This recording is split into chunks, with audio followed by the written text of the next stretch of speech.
Hello everyone, welcome back to the channel study with Radha. Guys, इस video में हम discuss करेंगे बीआरएफ फर्स्ट पेपर यानी कि बिजनेस रेगुलेटरी फ्रेमवर्क का जो फर्स्ट पेपर हुआ है उसके आंसर की को। तो फर्स्ट क्वेश्चन पूछा था हमारा, the Indian contract act came into force. Indian contract act जो है वो कब लागू हुआ था? तो ये हुआ था हमारा फ्रॉम 1 सितंबर 1872 को। 1 सितंबर 1872 में इंडियन कॉन्ट्रैक्ट एक्ट जो है वो फोर्स में आया था। ठीक है, तो ऑप्शन सी हमारा करेक्ट था।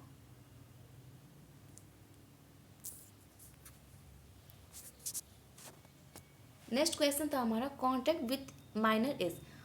अवयस्क के साथ अनुबंध है तो जो कॉन्ट्रैक्ट होता है माइनर के साथ वो इलीगल होता है, वैलिड होता है, वॉइड होता है या अवॉइडेबल होता है, हमको ये बताना था। ठीक है, तो माइनर के साथ जो कॉन्ट्रैक्ट होता है वो हमारा वॉइड होता है। ठीक है, तो ऑप्शन सी इसमें करेक्ट था।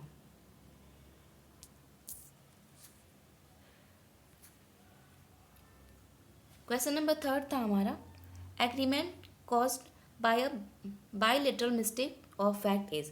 तथ्य की द्विपक्षीय गलती के कारण हुआ समझौता है। तो अगर द्विपक्षीय गलती यानी कि बायलैटरल मिस्टेक हो तो ये फैक्ट होता है हमारा वॉइड। ओके, तो ऑप्शन ए हमारा करेक्ट हो जाएगा, वॉइड।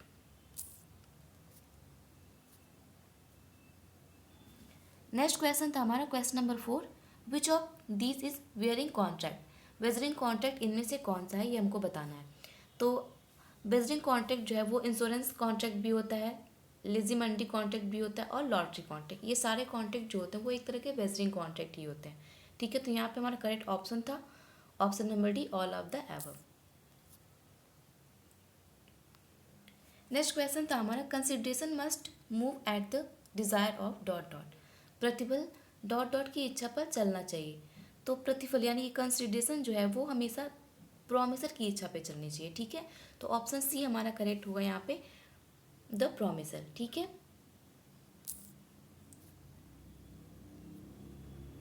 नेक्स्ट क्वेश्चन था हमारा question number 6, a contract inter into between the parties by word is called. पार्टियों के बीच शब्दों द्वारा किया गया अनुबंध कहलाता है। ठीक है, तो ये जो यहाँ पे शब्दों की बात हो रही है, वर्ड्स में कॉन्ट्रैक्ट हो रहा है तो वो हमारा इम्प्लाइड कॉन्ट्रैक्ट होगा। हिंदी में इसको निहित अनुबंध कहते हैं। ठीक है, तो यहाँ पे ऑप्शन बी हमारा करेक्ट था, इम्प्लाइड कॉन्ट्रैक्ट। नेक्स्ट क्वेश्चन था, when an offer can be accepted only by the person to whom it is made it is called. जब कोई प्रस्ताव केवल उसी व्यक्ति द्वारा स्वीकार किया जा सकता है जिसके लिए वह दिया जाता है तो इसको क्या कहते हैं।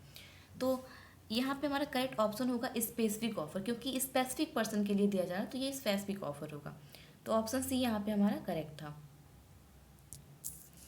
आई होप आपने सारे क्वेश्चन सही किए हो। नेक्स्ट क्वेश्चन था हमारा question number 8, a promise to subscribe to a charity is a. किसी दान को सब्सक्राइब करने का वादा है तो ये किस तरह का वादा है हमको बताना था। तो ये जो कॉन्ट्रैक्ट है वो एक तरह का वॉइड एग्रीमेंट है। ठीक है, तो ऑप्शन हमारा ए करेक्ट था यहाँ पे, वॉइड एग्रीमेंट। नेक्स्ट क्वेश्चन था हमारा, two or more person are set to consent when they are agree upon. दो या दो से अधिक व्यक्तियों द्वारा सहमत होने पर सहमति व्यक्त करना कहा जाता है। तो इसको हम कहते हैं एक ही चीज एक ही अर्थ में। ठीक है, यानी कि the same thing in the same sense. Okay, तो ऑप्शन ए हमारा करेक्ट हो जाएगा।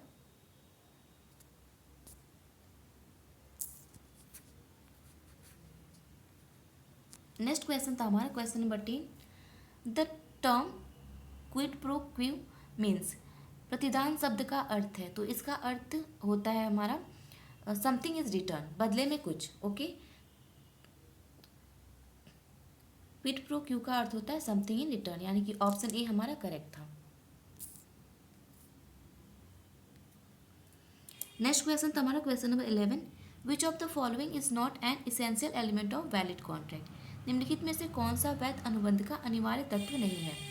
ठीक है, तो हमको ये बताना था कि अनिवार्य तत्व कौन सा नहीं है। ठीक है, तो यहाँ पे हमारा करेक्ट ऑप्शन हो जाएगा option number A, adequacy of consideration.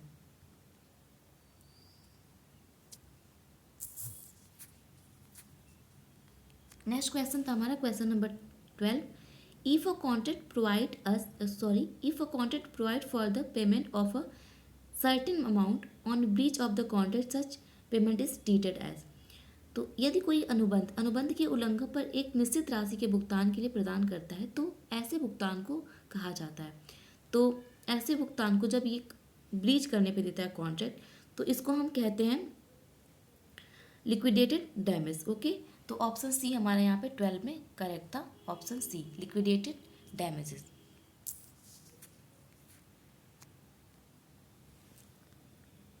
Next question था हमारा, which of the following case is not covered by the concept of supervening impossibility. इनमें से निम्नलिखित में से कौन सा मामला अधिक्षण असंभवता की अवधारणा के अंतर्गत नहीं आता है। ठीक है, तो ये हमारा ऑप्शन नंबर डी करेक्ट हो जाएगा, डिफिकल्टी ऑफ परफॉर्मेंस, प्रदर्शन की कठिनाई। ये जो है ये सुपरवेनिंग इम्पॉसिबिलिटी ऑफ परफॉर्मेंस में नहीं आता है। ठीक है, तो यहाँ पे डी ऑप्शन हमारा करेक्ट था। नेक्स्ट क्वेश्चन था हमारा, the consent is set to be free when. सहमति तब मुक्त मानी जाती है जब, तो सहमति तब मुक्त मानी जाती है जब, इसमें करेक्ट ऑप्शन था हमारा डी, क्योंकि सारे ऑप्शन सही, जब दो या दो से अधिक व्यक्ति एक ही बात का एक ही अर्थ समझते हो तभी वो सहमति मुक्त सहमति मानी जाती है। और सेकंड ऑप्शन कह रहा है अनुबंध के सभी पक्ष अनुबंध से लाभान्वित हो। तो यहाँ पे हमारा करेक्ट ऑप्शन जो था 14 क्वेश्चन का वो था हमारा option number D. Okay, next question है question number 15, the Indian contract act 1872 implies to the. भारतीय अनुबंध अधिनियम 1872 लागू होता है। तो भारतीय अनुबंध अधिनियम यानी कि कॉन्ट्रैक्ट एक्ट जो है वो whole of India including Jammu and Kashmir, ये पूरे भारत में लागू होता है। ठीक है, तो ऑप्शन ए हमारा यहाँ पे सही था। नेक्स्ट क्वेश्चन था हमारा, which of the following statement is true. निम्नलिखित में से कौन सा कथन सत्य है। तो यहाँ पे हमारा ऑप्शन नंबर सी करेक्ट हो जाएगा, बोथ ए एंड बी, दोनों ही कथन जो है वो सत्य है। ठीक है,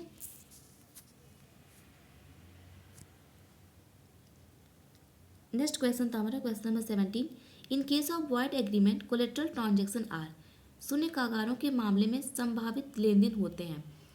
तो यहाँ पे शून्य कागारों के मामले में पूछ रहा है, तो जो संभावित लेन देन होते हैं वो अनफोर्सिएबल होते हैं। ठीक है, तो यहाँ पे ऑप्शन बी हमारा करेक्ट हो जाएगा,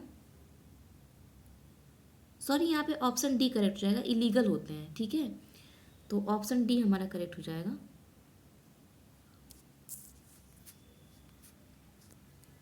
नेक्स्ट क्वेश्चन है हमारा, general offer can be accepted by. सामान्य प्रस्ताव के द्वारा स्वीकार किया जाता है। तो जनरल ऑफर की बात हो रहा है, तो ये जब जनरल की बात हो तो कोई भी पर्सन कर सकता है। ठीक है, तो any person having notice of it. Okay, जिसके पास भी उसका नोटिस हो वो व्यक्ति स्वीकार कर सकता है। तो यहाँ पे ऑप्शन सी हमारा करेक्ट हो जाएगा 18 का।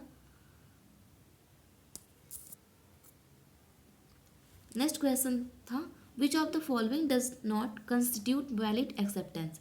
निम्नलिखित में से कौन सा मान्य स्वीकृति नहीं है। ओके, तो ऑप्शन सी हमारा करेक्ट है यहाँ पे, it has been presumed from silence of offers. Okay, offeree sorry, यहाँ पे ऑप्शन सी हमारा करेक्ट था। नेक्स्ट क्वेश्चन था, as a general rule of agreement made without consideration is. एक सामान्य नियम के रूप में बिना विचार किया गया समझौता है। तो बिना विचार किया गया जो समझौता होता है उसको हम वॉइड कहते हैं, वॉइड एग्रीमेंट कहते हैं। तो ऑप्शन ए हमारा करेक्ट था यहाँ पे, वॉइड एग्रीमेंट।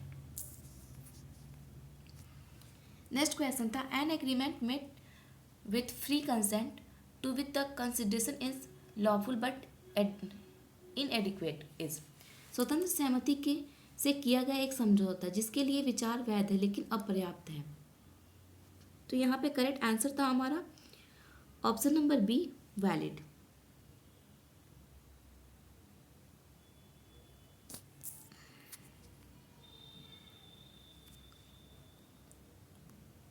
नेक्स्ट क्वेश्चन था हमारा, a contract is discharge by the breach when a party to a contract. अनुबंध के पक्षकार होने पर अनुबंध के उल्लंघन से अनुबंध समाप्त हो जाता है जब। तो ये कब समाप्त हो जाता है हमसे पूछ रहा था। तो यहाँ पे हमारा करेक्ट ऑप्शन हो जाएगा option number D, all of the above. क्योंकि अगर एग्रीमेंट हो रहा है उसमें ये सारी चीज़ें हो, जैसे कि फर्स्ट ऑप्शन कह रहा हमारा refuse of perform this promise, अपने वादे को पूरा करने से इनकार करना। अगर अपने वादे से अपने वादे को पूरा करने के लिए पार्टी इनकार कर देती है तो भी वहाँ पे ब्रीच ऑफ कॉन्ट्रैक्ट हो जाएगा, कॉन्ट्रैक्ट जो है वो टूट जाएगा, समाप्त हो जाएगा। दूसरा कह रहा है हमारा अपने वादे को पूरा करने में विफल हो जाना, यानी कि जो प्रॉमिस किया गया वो फुलफिल करना पॉसिबल ना हो, उसमें विफल हो जाए। तीसरा था हमारा वादे के अपने हिस्से को पूरा करने में असमर्थ हो जाना। ठीक है, तो सारे ही ऑप्शन करेक्ट है, तो ऑप्शन डी हमारे यहाँ पे करेक्ट हो जाएगा, all of the above.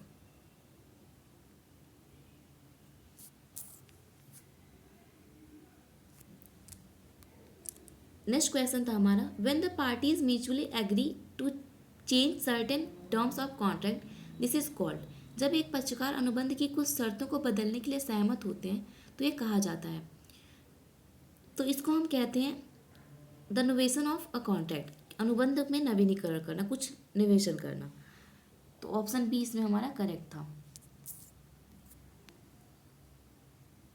Next question था हमारा, if a person accepted a lesser sum of money then what was contract for the discharge of the whole डेब्ट in it is known as. यदि कोई व्यक्ति पूरे ऋण की अदायगी में अनुबंधित राशि को कम धनराशि स्वीकार करता है तो उसे कहा जाता है, तो उस कंडीशन में उसको हम अ रिमिशन कहते हैं। ठीक है, तो ऑप्शन बी यहाँ पे हमारा करेक्ट था, अ रिमिशन। नेक्स्ट क्वेश्चन था हमारा question number 25, where a party to contract transfers his right under the contract to another person it is legally known as. जहाँ अनुबंध करने वाला एक पक्ष अनुबंध के तहत अपने अधिकारों को किसी अन्य व्यक्ति को हस्तांतरित करता है, इसे कानूनी रूप में जाना जाता है। तो इसको कानूनी रूप में हम कहते हैं नोवेशन ऑफ कॉन्ट्रैक्ट, अनुबंध का नवीनीकरण। ओके, क्योंकि यहाँ पे ट्रांसफर हो रहा है, एक पर्सन से दूसरे पर्सन को वो ट्रांसफर कर रहा है, यानी कि कुछ नया कर रहा है। ठीक है,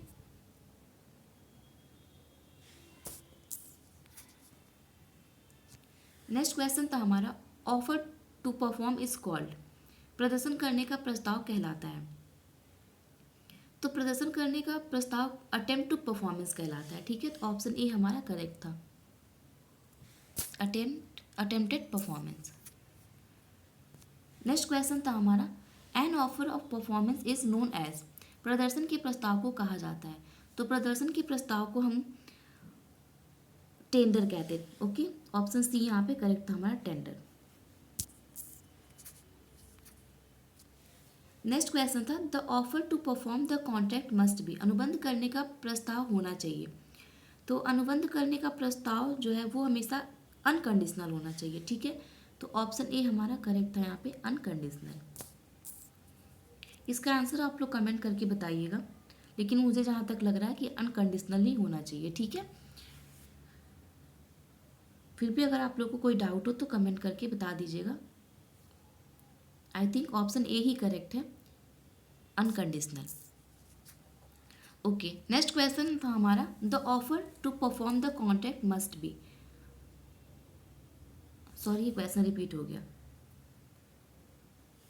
ओके, नेक्स्ट क्वेश्चन था हमारा question number 29, consideration and object of an agreement is unlawful it if. एक समझौते पर विचार और उद्देश्य अवैध है अगर वह हो, तो एक समझौते पर विचार अवैध तब माना जाता है, अनलॉफुल तब माना जाता है जब वो फ्रॉडुलेंट हो, उसमें धोखाधड़ी हो। ठीक है, तो यहाँ पे ऑप्शन ए हमारा करेक्ट था। नेक्स्ट क्वेश्चन था हमारा, एन सर्टेन एग्रीमेंट इज। एक अनिश्चित समझौता है, तो एक अनिश्चित समझौता जो होता है वो वार्डेबल होता है। ठीक है,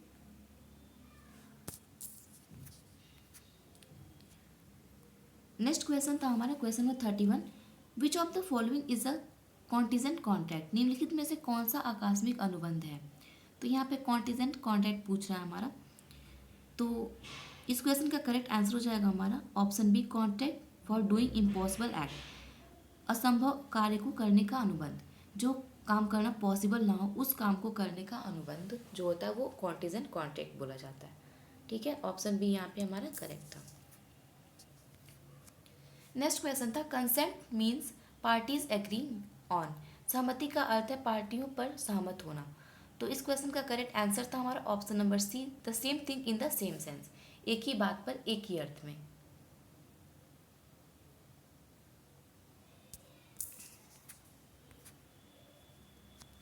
नेक्स्ट क्वेश्चन था हमारा, कॉम्पिटेंस टू कॉन्ट्रैक्ट मीन्स, अनुबंध करने की क्षमता का क्या अर्थ है?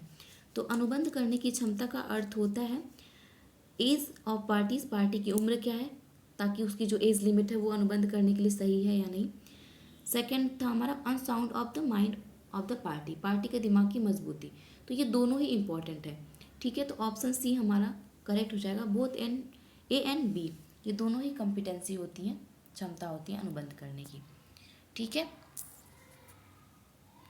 नेक्स्ट क्वेश्चन था हमारा अ कंसिडरेशन में भी, एक प्रतिफल जो है वो हो सकता है। तो एक प्रतिफल जो है वो पास्ट प्रेजेंट फ्यूचर दोनों सारा ही हो सकता है, ठीक है। तो यहाँ पे ऑप्शन डी हमारा करेक्ट हो जाएगा, आइदर ए और बी और सी, ये तीनों ही हो सकता है।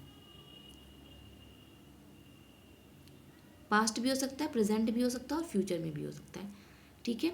तो ऑप्शन डी हमारा करेक्ट होगा, या तो ए या तो बी या सी, किसी भी रूप में हो सकता है। नेक्स्ट क्वेश्चन था हमारा क्वेश्चन नंबर 35। अ प्रपोजल में consist of a promise for, एक प्रस्ताव में एक वादा शामिल होता है, ठीक है। तो इस क्वेश्चन का करेक्ट आंसर था हमारा आइदर ए और बी, डूइंग एन एक्ट, काम करने का वादा। सेकंड कह रहा हमारा अब्सटेनिंग फ्रॉम डूइंग एन एक्ट, काम करने से बचने का, ठीक है। तो ऑप्शन सी या तो ए हमारा होगा या फिर बी होगा। तो ऑप्शन सी यहाँ पे करेक्ट हो जाएगा हमारा।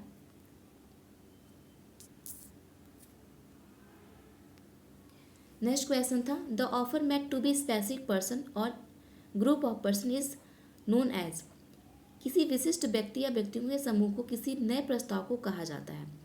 तो इस क्वेश्चन का करेक्ट आंसर था हमारा option number B, specific offer, क्योंकि यह स्पेशल पर्सन की बात हो रही है, या स्पेशल पर्सन या ग्रुप ऑफ पर्सन, ठीक है। तो वो ऑफर हमारा स्पेसिफिक ऑफर हो जाएगा।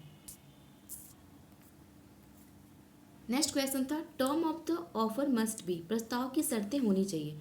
तो प्रस्ताव की शर्तें जो है वो हमेशा डेफिनिट होनी चाहिए, निश्चित होनी चाहिए, ठीक है। तो ऑप्शन सी यहाँ पे हमारा करेक्ट था। नेक्स्ट क्वेश्चन था हमारा when a person invites the other party to make an offer he is set to be he is set to make an, जब कोई व्यक्ति दूसरे पक्ष को प्रस्ताव देने के लिए आमंत्रित करता है तो उसे कहा जाता है, तो उसको हम कहते हैं प्रस्ताव, प्रपोजल कहते हैं, ठीक है।